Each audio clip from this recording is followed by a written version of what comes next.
सुप्रभात छात्रों, मैं वर्ण विचार पढ़ाने जा रही हूँ।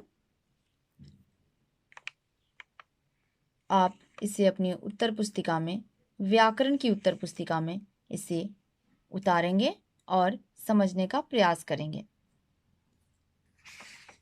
वर्ण भाषा की सबसे छोटी इकाई को ध्वनि कहते हैं। आपके मन में सवाल उठ रहा होगा कि ध्वनि क्या है? तो भाषा की सबसे छोटी इकाई को ध्वनि कहते हैं। तो वर्ण वर्ण हो गया, ध्वनि के लिखित रूप को वर्ण कहते हैं। इन्हें अक्षर भी कहते हैं। वर्ण को अक्षर भी कहते हैं।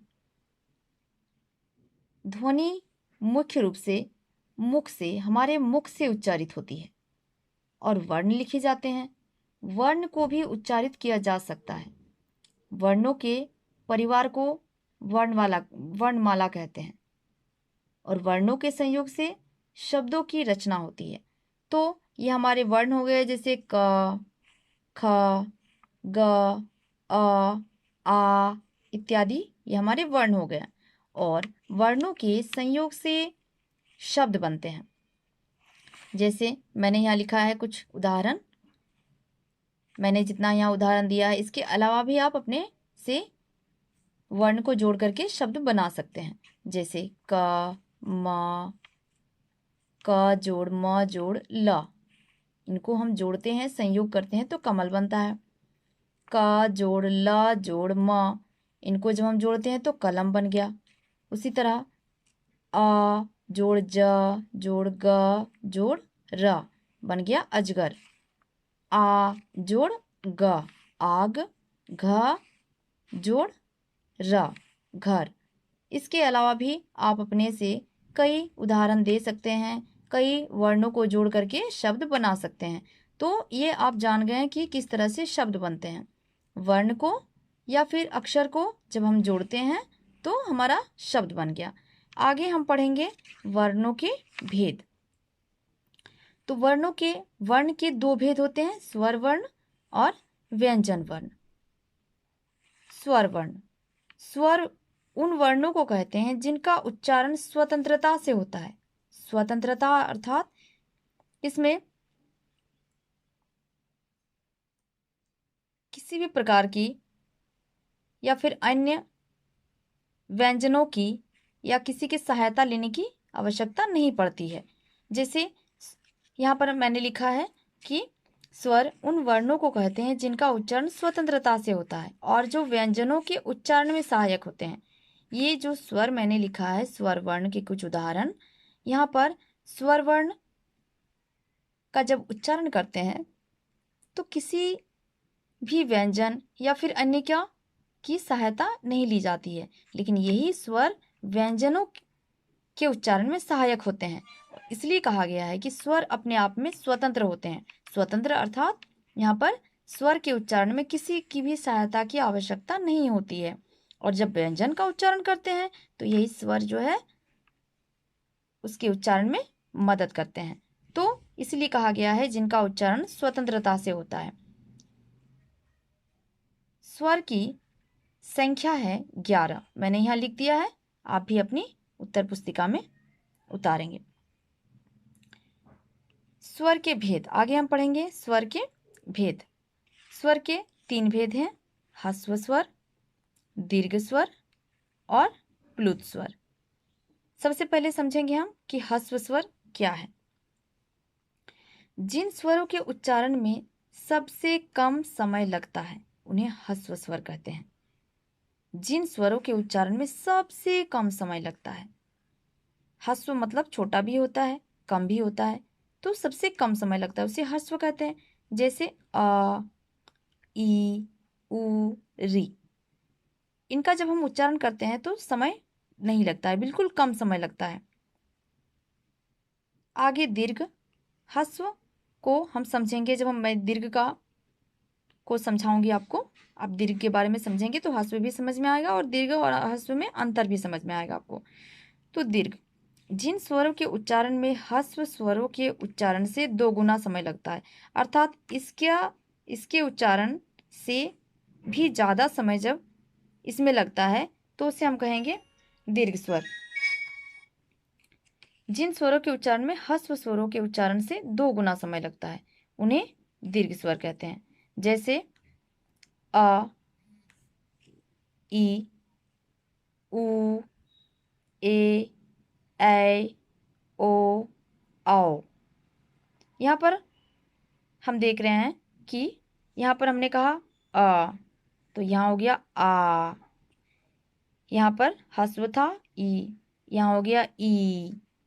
यहाँ हमने लिखा था उ, यहाँ मैंने लिखा ऊ। यहाँ हो गया ए, ऐ, ओ, औ। तो यहाँ पर ये हमारा 4 हो गए ह्रस्व, और यहाँ पर हमने इतना लिखा दीर्घ स्वर। दीर्घ यानी बड़ा। तो यहाँ पर हमने जितना भी मात्रा लगाया सब में बड़ी मात्रा है, तो इसलिए ये हो गया दीर्घ। आप यहाँ पर कहेंगे कि ए जो है ये तो इसकी तुलना में ये छोटा है, लेकिन इसके उच्चारण में भी ए लगता है। आगे हम पढ़ेंगे कि इसमें किस तरह मात्रा लगता है और इसमें किस तरह मात्रा लगता है। जब हम व्यंजन में इसका प्रयोग करते हैं इन दोनों का, तो किस तरह से मात्रा लगता है और किस तरह से इसको भी हम दीर्घ स्वर में रखते हैं। आपके मन में सवाल उठ रहा होगा कि यहाँ पर छोटी ए है, यहाँ पर बड़ी है, यहाँ पर मात्रा लगा है या नहीं लगा है। तो यहाँ पर आगे जब हम मात्रा पढ़ेंगे तो मैं वहाँ पर समझाऊंगी कि किस तरह से ये इसका जब व्यंजन में प्रयोग किया जाता है, व्यंजन की मात्राओं में जब इसका किस रूप में प्रयोग किया जाता है, तब आप इसका अंतर भली प्रकार से समझेंगे। मैंने और भी यहाँ कुछ उदाहरण दिया है ह्रस्व और दीर्घ स्वर को के अंतर को समझने के लिए।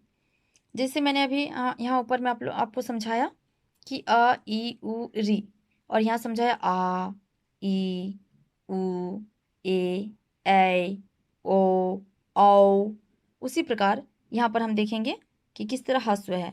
यहाँ पर हमने व्यंजन में न में मात्रा नहीं लगाया है, इसलिए यहाँ पर छोटी है। यहाँ पर केवल लिखा है नम।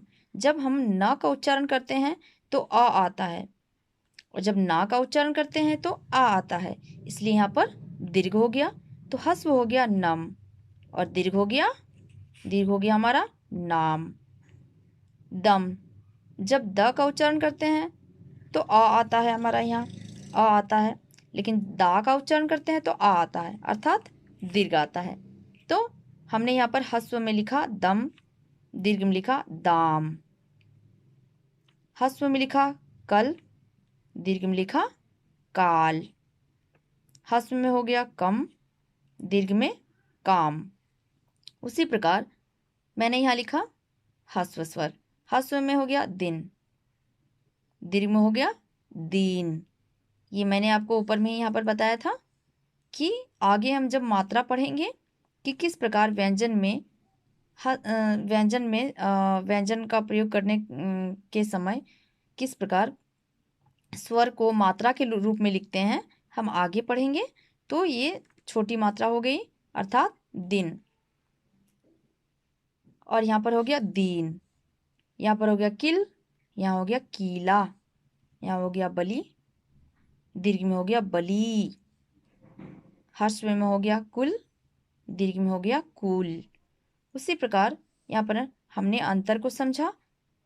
बच्चों, इसी प्रकार आप इसके अलावा भी अन्य उदाहरण आप अपनी उत्तर पुस्तिका में लिख सकते हैं, जो मैंने लिखा है इसके अलावा। उम्मीद करती हूँ आप ये समझ गए होंगे।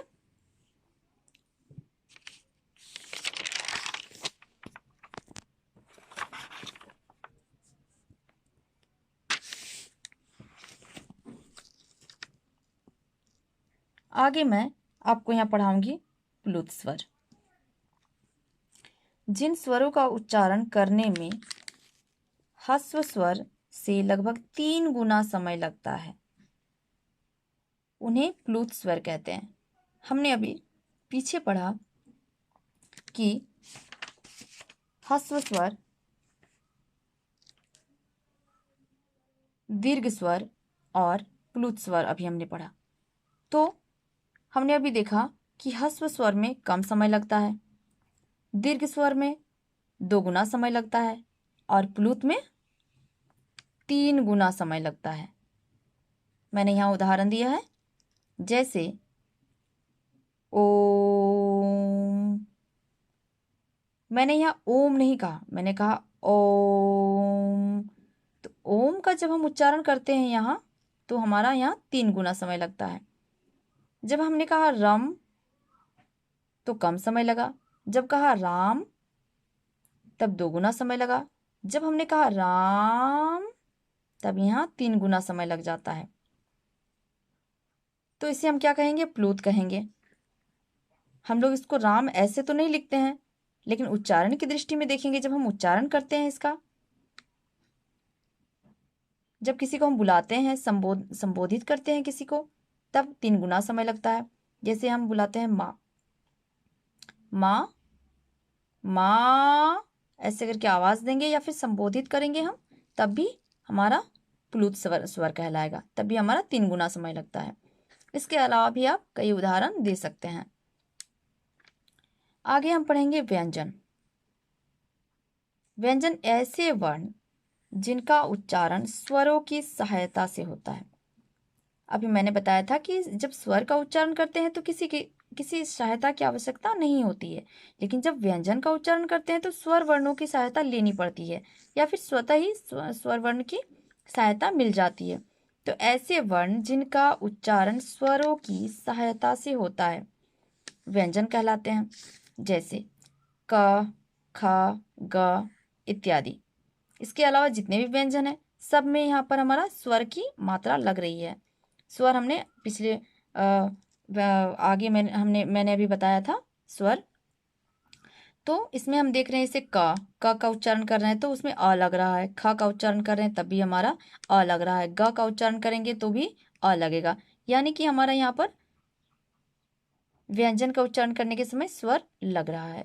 हिंदी में व्यंजनों की संख्या 33 है। क, ख, ग इत्यादि वर्णों के उच्चारण में इनके साथ अ की ध्वनि भी मुख से निकलती है। मैंने यहाँ पर केवल क, ख, ग बताया है।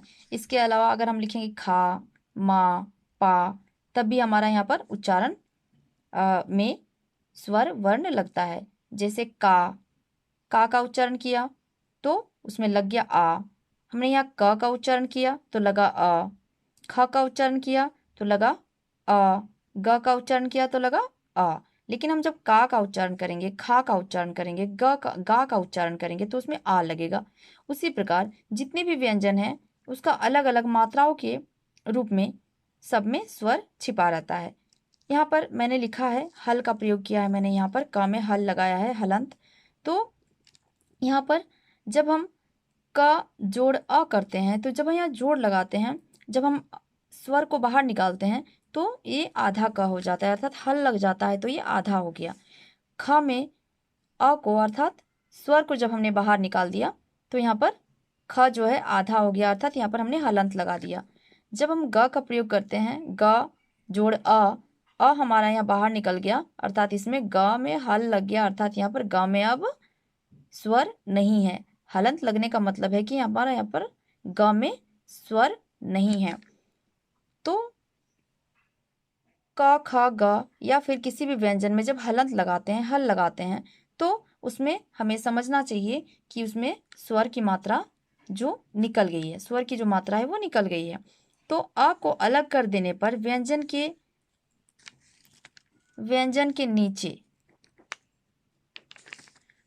के नीचे हल चिन्ह लगाया जाता है। जैसे क हलंत, ख हलंत, ग हलंत इत्यादि।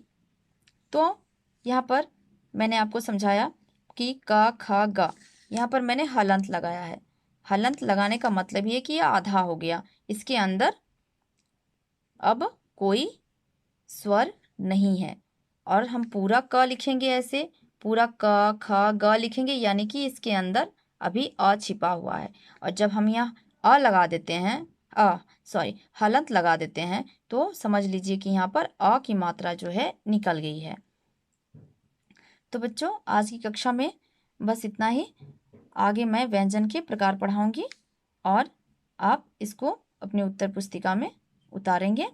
उम्मीद करती हूँ कि आप समझ गए होंगे, और जो मैंने यहाँ पर उदाहरण दिया है, इसके अलावा भी आप कई उदाहरण अपनी उत्तर पुस्तिका में स्वयं से अपने से आप लिख सकते हैं। धन्यवाद।